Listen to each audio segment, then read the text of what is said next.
Hello, everyone. Welcome to Rash's World. Today we have a special guest, Darla Nelson. How are you doing? I'm good. How are you? I'm pretty good. A quick question for you here to start off. How would you briefly describe yourself to our audience? What would you say in any way you see fit? Any way I see fit. Yes. Well, for one, I am an author. I recently wrote a book and it's called I'm Fine, Really. But mostly I would say that I'm a Christian life coach and I really specialize in helping women and a few wise men to know more peace in life, peace and calm in their life. And a lot of people in our society are experiencing stress and anxiety. So it's been a real pleasure to be able to help them do that. That's awesome. Yeah. So your book, I'm Fine, Really? I like the question thrown in there. Is that true? Yes. I'm fine, really. Yes. Moving from stress and anxiety to peace and calm. Yes. Wonderful title. And so, what's wrong with the word fine? Because we say that a lot. Yeah, I'm fine. Yes, absolutely. You know, I heard that phrase for so many years, from clients, from friends, even from myself. I'm sure you probably said it too. And I realized that it was often code for like, I'm surviving, but Uh, I'm not really okay. uh-huh. And Yeah. so I just really felt like I needed to give people permission to really be honest with themselves, and then also through the book to have tools to move forward from this place of stress and anxiety to more peace and calm in their life. hmm But Yeah. but it's a common thing. I mean, through everyday life, Yes. like when people ask you, I remember that I think there was Perfect Strangers a scene where the cashier asks how are you doing, and he starts complaining. He's like, "Oh, I'm feeling terrible. This and this happened to me." And so in that situation, it's probably not best in an everyday ordinary life where you're dealing with basically strangers, but not with your friends or close people, like loved ones, right? In that sense, we should really open up and not just brush it off as, "Oh, I'm doing okay," or "I'm fine." Right, because so often we live behind this mask of Mhm. I'm fine, and when we take off the mask, Yeah. when we actually take it off with those that we're closest to, those we feel comfortable with, right? We're not gonna obviously do this with a complete stranger Yeah. per se. Maybe we feel more comfortable with a stranger. I don't know. Actually, that is true. Yes. Yes, often Yeah. that's the case. Yeah. But what people don't realize is that when they reach that point where they take the mask off, they actually become more vulnerable.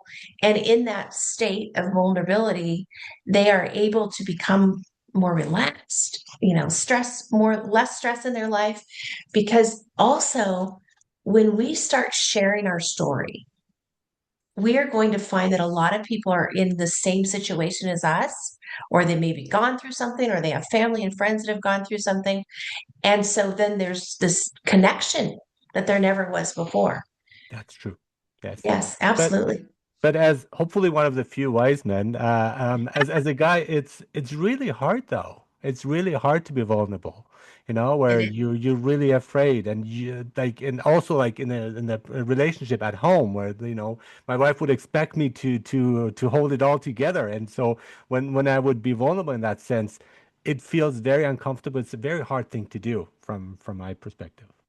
Well, that's a good opportunity for me to ask you, why do you think, from a man's perspective, why is that why is it so hard for men to do that?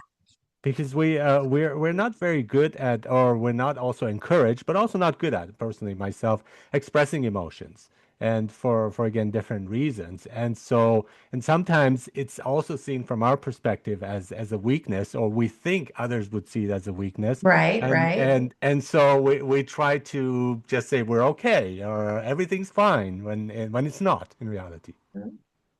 Well, you mentioned your wife. You think about, maybe you can think of something that's come up for you in your time together, hmm where maybe you said you were fine. So hmm let's just this is just coming to me right now. So let's say Perfect. that, as an example, a husband and wife, and they're going through some financial challenges. Yeah. Okay, I'm going to use myself as this example too, because years ago, my husband and I, during the down economy, we experienced some financial challenges in 2008, 2010 period of time. And often, we would say, "Oh, I'm fine," or "We don't need to talk about it," or "We'll do it later," or whatever the thing was. And in the midst of, not having enough money to pay the bills, wondering why we had so much stress and anxiety going on. And yet, the moments that we stopped and said, let's talk about this together. Mhm. And so we would make the list of this is what we owe and this is what's coming in. And then there was like this, oh, wow, okay, I feel better now because now we're sharing this instead of one of us or the Yeah. other trying to do it all ourselves. Yeah. And hello, that's what a spouse is for, right? Yeah. To Exactly. be Yeah. together and to do those things together. Yeah. Yeah, but it's also sometimes when you are vulnerable, and again, I'm talking about myself, but hopefully people can, oh, well, maybe they can relate to that, is that when you become vulnerable, it doesn't always work out fine. I think things get worse, or people get angry with you, or people like, you become vulnerable and they don't respond in kind, or so that's also a risk. I think that also like Yes, scars yes, us in a way. And that's it why we say, can. okay, I won't drop the mask again because I've had bad experiences in the past. Right. And so, in that situation, my encouragement for you and for listeners is to become aware of who your audience is, become aware of who your surroundings are. If it, as an example, let's say you've done that, you've been more vulnerable, and you've had a negative response. Maybe it's a family member, maybe it's your father, your mother, whoever, someone at work. Then you start to know, okay, I'm just going to use your boss as an example, right? Like, that if I bring up a certain issue, he's going to get upset. There's a couple things you can do there.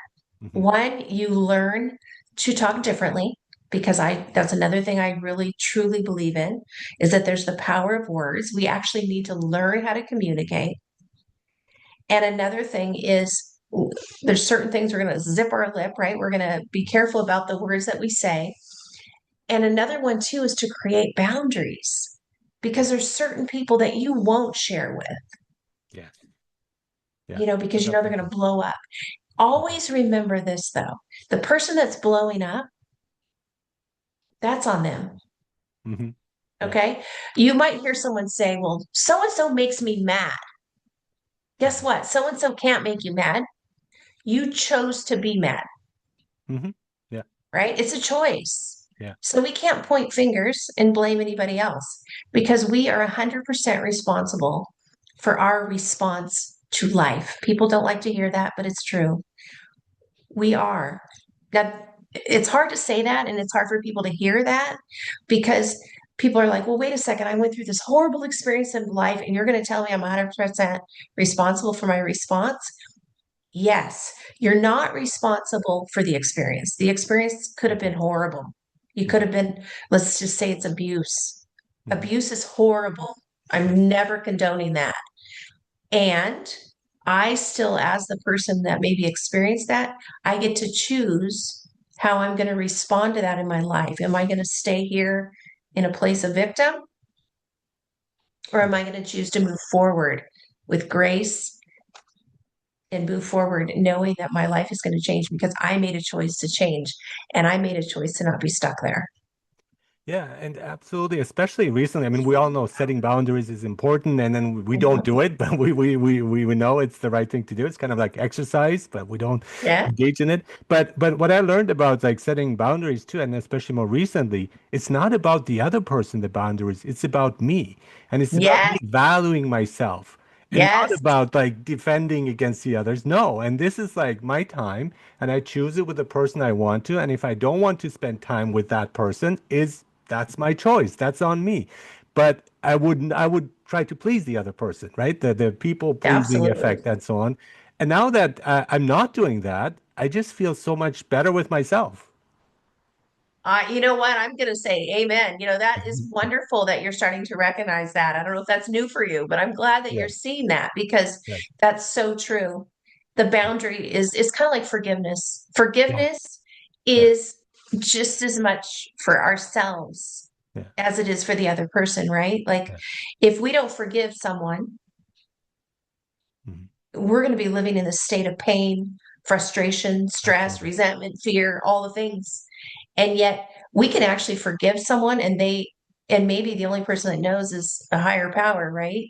And Mhm. yet it's releasing us Mhm. of the hold, if you will, the Mhm. hold that we have on ourselves because of whatever it is that we've experienced. It really liberates us. It frees us It up. Again, it, absolutely. like even but especially if the other person was the one who caused us harm, and you just release that emotional Mhm. baggage that you've been carrying around, or resentment, or the negative toxic feelings, and you just say, "That's not for me. It was wrong what they did, right? But Yes, I will yes. move on and take the high road Yeah. in this sense." Yeah.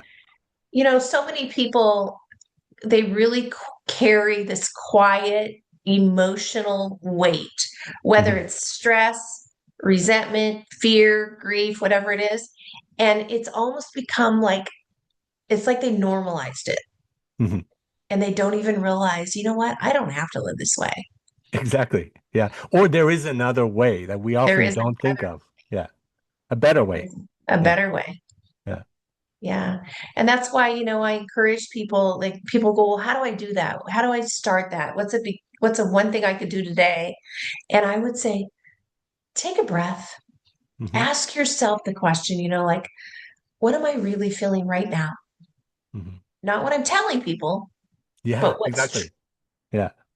right? Awareness, because awareness is always going to be the first step to change. And when you start paying attention to, I'm living in this stressed out state, or I've been talking to myself this negative way, I'm going to become aware and say, you know what, I'm going to change that. Hmm. And then when we change it, everything starts to change. And it's not like it's like overnight, No. gradual Yeah. thing that we start to see progress. And so, for your listeners, I hope that they understand that this isn't something that just, let's say you're my age, I'm 58 years old. Let's say you're 58. Like it took me 58 years to become who I am today. Yeah. So if Yeah. I've got something I'm hanging on to, it's going to take me a little while to let go of Yeah. it, right? Yeah. It's not just going to happen overnight. Yeah. And yet, when we do, that's when we know more peace and calm in our life. Yeah. And empowerment is really a process. It's not like overnight. It's not like you're Popeye and you take spinach and you're strong. It's just something, a whole process of like really like those tiny steps. But then when it comes all together, and I find again, like you're saying, at my this point of my life, I see it come together and I appreciated it so much more. And also all the bad things that happened because they were so helpful in bringing me where I am. And I would, if I could redo everything, I would not skip on the bad stuff because they were like they're so rich in terms of learning. I like that you use the word learning Yeah. because that's one thing I always talk to my kids about when they were growing up is learning their learnings, and they're Mhm. also, our life is a bunch of chapters. Yeah. And so, I'm in my 58th chapter, Hmm. and so if I tried to take out, I think about certain years in the last 58 years that were difficult. If I try to take those out, then today doesn't make sense. Hmm. Hmm. Yeah. And so I would share that with my kids when they were teenagers. I'm like, I know this time of your life is really difficult and you think it's so consuming and it's difficult. And yet when you're 35, like one of them is now, you can look back and see it all mattered. Yeah. It all mattered. And it made him who he is today, which is an incredible guy. Hmm. Hmm. They had to go through the hard stuff, just like we all have to go through the hard stuff. Now, I don't necessarily go with honesty is the best policy because there are certain moments and in certain situations where I think honesty is not the best thing, and especially maybe at work too, where you can't be completely honest with certain things. But I think one thing that's really important is being honest with yourself. I think that Absolutely. is, there's no way around that. It is really important to be completely honest with oneself. I absolutely agree with you because, and you're right, there's going to be certain people, certain experiences, certain atmospheres that it's not that you're lying, it's just No. that you're not sharing all the information because Yeah. it's not the right place, right? Like you're Yeah. not going to talk about maybe a relationship challenge in the middle of church as an example or Yeah. something, Yeah. and you recognize that and you know that there's times for those conversations that are better than others. And so you start to learn that. And it's just been really amazing to see in myself, but in my clients too, how people, when they recognize that and how it starts to change for themselves and to just let go, Yeah.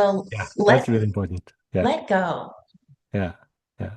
Exactly. Yes. And yeah, so and it's uncomfortable, especially when you are honest with yourself. You realize certain things and certain things you were actually responsible for. You do have to Yeah. take the blame for it. And that's hard. That's really hard to do. But if you don't want to tell the other person, at least to yourself, acknowledge it. And then that with that you can build more being more authentic. Yeah, you can build authenticity. You can build like a closer connection because then that's not blocking you or stopping you anymore. I like what you said about other people because, I'm sure you've heard this that when we point a finger, we've got fingers pointing back, more fingers pointing back at us. Yes. Yeah. And that's where it comes back to that responsibility again. Like I often hear people say, like, well, I'm so mad at him, or he's made me frustrated, or whatever it is. And it's like, no, you chose that. You Hmm. chose to Hmm. respond. It's because you're making a conscious choice to respond that way and to live into that. And all it does is cause more stress. Yeah. Yeah. Yeah, right. And so I love coaching and living.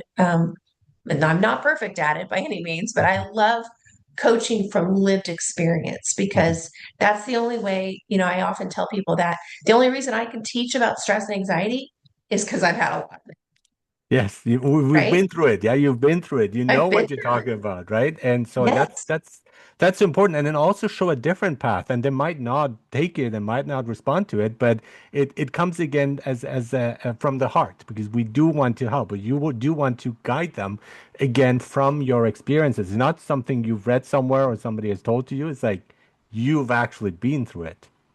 Well, people resonate with that so much better, right? Mhm. Like Yeah. I feel honored that one of the conversations or some of the feedback that I've been getting on my book that I wrote recently is that I share a lot of life experience. I share a lot of story, Hmm. and whether or not it's my story or a story of my clients that I've had permission to do so, and that's because people relate to that better. Hmm. They Hmm. relate to story than maybe statistics or Hmm. statistically so, and Yeah. there's different learning. Obviously, people learn differently. Some people love statistics, some people don't care about statistics, they want story. And so you try to put a little bit of all of those different things into your writing, my writing, because that's going to connect with people. Hmm. Now, the world is a very chaotic place. There's a lot of anxiety, and a lot of it is justified. Like, Mhm. you got to be Yes. anxious with like dealing with all the struggles and what's happening in our lives. But how can we find the sense of calm there? What works for you? What do you say? How can we find that place that's embrace peace, even though there's so much chaos around us? I'm a spiritual person, Hmm. and I don't know if all of your listeners are, and whatever their higher power is. For me, my true, what is good for me to answer your question Hmm. is I can know peace in the midst of chaos. Hmm. Like, how does that happen? Well, for me, I spend a lot of time in nature. I spend a lot of time in quietness, maybe listening to songs that are calming. Personally spend time in scripture. There's different ways, and it's going to be different for everybody. Somebody Hmm. might be able to experience peace through exercise. Hmm. So that if that's what works for them, then that's what they need to do to help their stress and their anxiety levels to be calmer now. Like maybe for you it's going to a park and just sitting there in a chair and enjoying nature and seeing all the creation of what's in the world. And to know that even though things are going on all around the world, even right now, some very difficult things going on in the world. And, it just makes me think of something I talked to someone about earlier today. I have a responsibility to love, to Hmm. love and to care. Yes.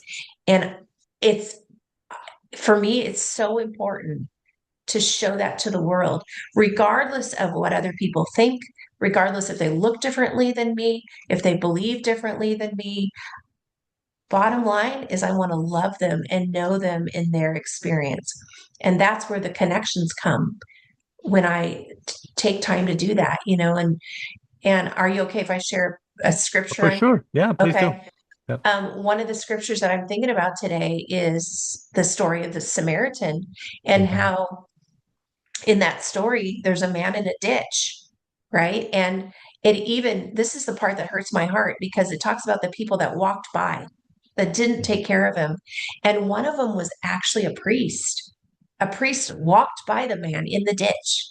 And Mhm. that just hurts my heart Mhm. because, and then it talks about the Samaritan. He didn't need to stop and take care of him. It was like the last person that probably should have, but he Mhm. did. Mhm. And that's the beautiful part. He not only stopped and took care of him, but then he was financially he was like willing to pay for him to get help, even after that experience of taking him out of the ditch. And I think of that's what God, for me, has instructed me to do Mhm. is to help other people Yeah. wherever they are in the world, to just do whatever I can. Now I can't do all the things. There's a lot of things that are out of my control. And I have to just be willing to say, what can I do? And then leave the rest. And someone else maybe can fill in Yeah. on the rest. But there's certain things that I can do. And so that's what I do to fulfill peace in my own heart. And there's that element of faith that I think is really Mm, important. And so whatever that might be for the person, but having faith, like the hopefulness that we have. And so again, when I'm going through like difficult moments, but there is something that says this is going to serve a purpose. Like things are going to turn out okay, and yeah. not like sinking in that situation. And it has happened. And the other idea is when we feel like alone, and we're not. We're not Mm, alone. And whether no, it's like here vertically with people around us, or again horizontally with people, and vertically with like a spiritual power or the universe or nature, whatever you want, these right. connections do exist at all times. We just have to tap into it and be aware of it. Hmm. Yeah. You talk about faith, and Hmm. faith is about trust. It's Exactly. about surrender. Yeah. It's about learning how to listen instead of always doing, striving. Hmm. Hmm. But it's not about being perfect. That's true. It's definitely not about being perfect. It's about being honest Hmm. and letting God meet or your higher power meet you right where you are. Hmm. Hmm. And I feel like as a society, I feel like so often, maybe I'm speaking more to people in my country. I don't know, America, like maybe we're so apt to do. Yeah. We just need to stop and be, Hmm. Hmm. because that comes back to one of the things I love to talk about in my book too is the be do have concept. And I don't know if you're familiar with that concept or not, is so we live in a place of when I have a better job, when I have more money, when I have a better relationship, when I have, Hmm. I have more money, all the things, then I'm going to do, and then I get to be. Hmm. And when I learned in 2017 that I needed to live opposite of that I needed to be first, to wake up with intention, then I was able to go, okay, so I'm going to wake up every single day and I'm going to strive to be a loving, compassionate, inspiring soul. Hmm. And then I get to do, and then I get to have. And it changed so much for me. Yeah. It really did. It's so much easier too, because then the effort it feels effortless, right? Because when we're just looking for have and you're just stressing and so on, whereas like if Mhm. you can integrate that and incorporate that, it basically comes to you. And I've seen that too. Oh, It's like really the thinking, the moving from like a scarcity view to an abundance one, yes, and yeah. that really works. I mean, people talk It about it, but that really really, works. I love that you said that scarcity and abundance because that's where energy begats energy. Hmm. I believe there's energy in everything. Sure. And when we are focused on stress, when we're focused Hmm. on doing and having all the things, and we're so worked up about that, the energy is just going to bring more stress back to us. And yet, when we live in a place of being, of gratitude, waking up every day with gratitude, and Hmm. maybe some days you're like, I don't really know what I'm grateful for. Hmm. And yet, maybe it's just like makes me think back to some of the times in my life. It's in my book too, where there Mhm. were days when I literally was just like, okay, what am I thankful for today? Oh, I don't know. This was years ago, right? And Mhm. I would say, I'm glad my ice machine works in my freezer. Like I Yeah. was just like, find things. I'm glad my coffee machine works in the morning, right?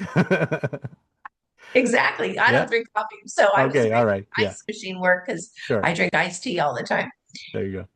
I'm grateful that my husband picked up his socks. Hmm. Hmm. Always picks up his socks, and now it doesn't matter. But you know what I mean? It's just like Yeah.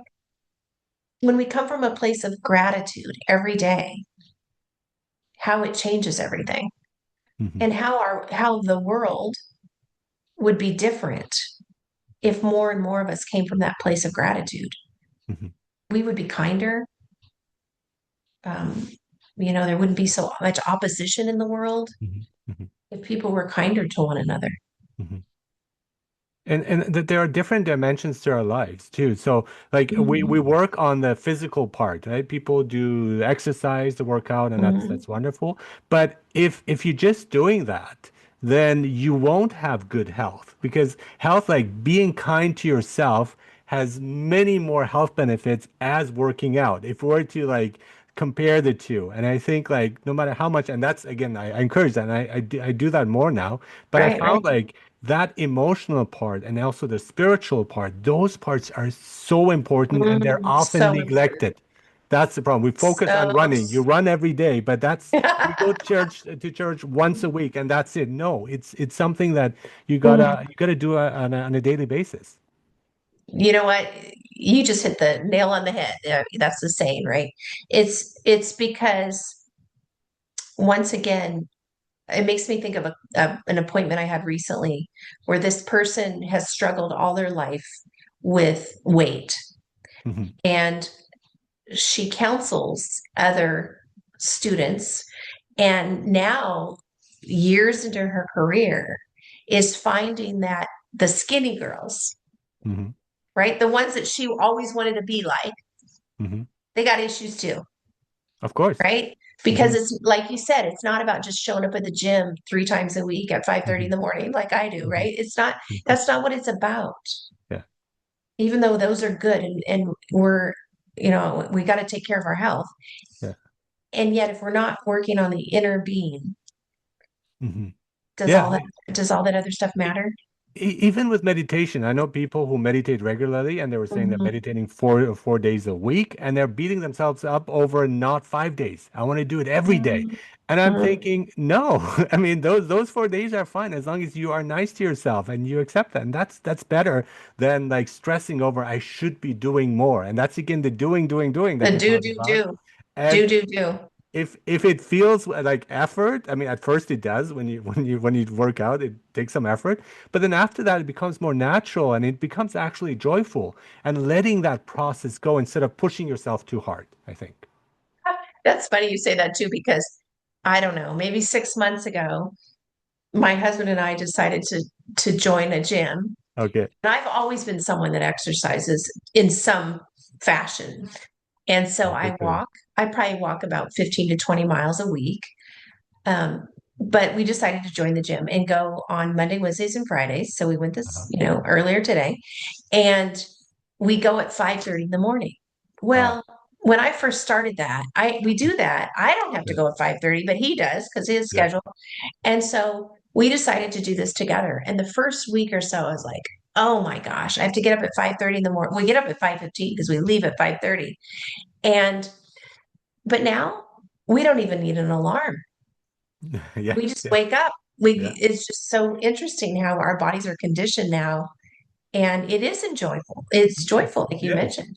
Yeah, and for me, it's quite different. My relationship is more fragmented in that, more difficult in that sense, because I would say going to the gym over my dead body for like years and decades. And now I found myself on Saturday mornings there, willingly going there and actually looking forward to it. Good. That's good to hear. But it's also that kind of like flexibility that we need. Like you might have thought something and that was the old you, but being able Mhm. to move and not like sticking true to some idea you have of yourself that's actually not really helpful or useful, maybe was back then, but being open to change in a positive way. So tell me now that you're going to the gym and you're enjoying it, Yes. share with me what else in your life are you seeing change because of that change in attitude and spirit? I think that is exactly true. There's a ripple effect where, again, Yes. it feels good also, and I feel better about myself, and I'm like feel like I'm more disciplined because I don't even have to put effort to go there, and I'll go after this podcast, and actually will go there too. So it's kind of like being also true to yourself in many ways, where it's like I'm doing something that's good for me, and because I value myself, I value my health, and I want to continue with this. Very good. Is that something you started this year?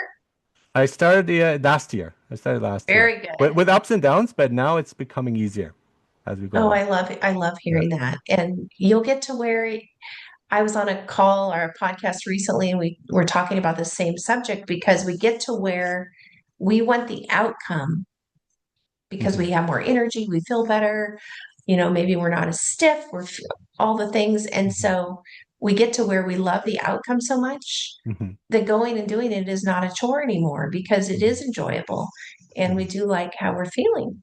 Hmm. Yeah. And the other thing I noticed too is like with mistakes, because that would be again somebody who would be a perfectionist or tried to be a perfectionist, where Mhm. you just beat yourself up. And I don't do that anymore. And now it's sometimes I laugh it off. Sometimes like, oh, okay, well, typical. I think I did the same mistake again. Okay, right? And the response is so different. But once you do that, you change the whole environment, everything, and most likely you won't repeat that same mistake because you treated it with a gentle way, in a gentle way, in a kind way. I appreciate that you say that too, because another thing I often hear is people, that's where the power of words comes back, is Hmm. people will say, I'm lazy, I'm fat, Hmm. I'm always tired, Hmm. whatever these things are. I'm always, always, always, never, never, never. Hmm. And that's where I encourage listeners to remember that there's power in how you talk to yourself. And maybe Hmm. you're not audibly saying it, maybe it's just Hmm. mental, you're hearing it yourself. But remember that. Remember that those words become your truth. If you're always saying, I'm lazy, I'm lazy, I'm lazy, energetically, you will be lazy. Hmm. And yet you can change that. You can change how the words you say, instead of saying those kind of things, like make it a question. Ask yourself a question like, why do I get to the gym every Saturday morning and feel great about myself? Yeah. And your brain is was created to answer questions for good or Yeah. for bad. And so you're Yeah. like, well, I've proven it to myself. I get up every Saturday, I go to the gym, I have more Yeah. energy, I feel better. Yeah. Yeah. Or start slowly too and say, I'm going to be less lazy now. Right. So Mhm. in Yeah, that sense, yeah, you're just slowly going in the right direction. And again, it reinforces it. And I think that's important too, of seeing it like taking it step by step instead of wanting like the big changes overnight. right. Hmm. Absolutely. Because nobody's broken, nobody's behind. Hmm. We're allowed to want more peace than chaos in our life. And it's so right. We're not going to do this overnight. So show yourself some grace, show yourself some love. Allow yourself to make mistakes because that's again how you learn. And if you didn't, then you wouldn't learn. So that kind of openness to that too, right? Instead of like being too scared of messing it up in many ways. Well, isn't that interesting? Because how often, as a parent, I don't know if you have children, but how I do. often do we, as parents, we would not say to our children the things that we say to ourselves, Hmm. Yeah, right? exactly. Yeah. Like if you're teaching your kid to ride a bike, as an example, and he keeps falling over, you're not going to go, you're terrible at this, forget it. Yeah. Yeah. No, you're going to say, let's do it again. Yeah. And the same goes for us. Yeah. Yeah. And the bike example is great, right? You can getting up and keep trying, and then you Keep you will going. figure it out. You will figure it out for sure. Yeah, and then the next thing you know, they're going off little hills and things like that because wow, I can do this. Yeah. Yeah, exactly. And say, oh, why did I teach them in the first place? Awesome. Thank you so much, Darla Nelson. So, you're a Christian life coach, author, and your book is I'm Fine, Really. moving from stress and anxiety to peace and calm. Thank you so much for such an awesome conversation, for sharing your insights, your experiences. Such a pleasure talking to you here. Thank you so much.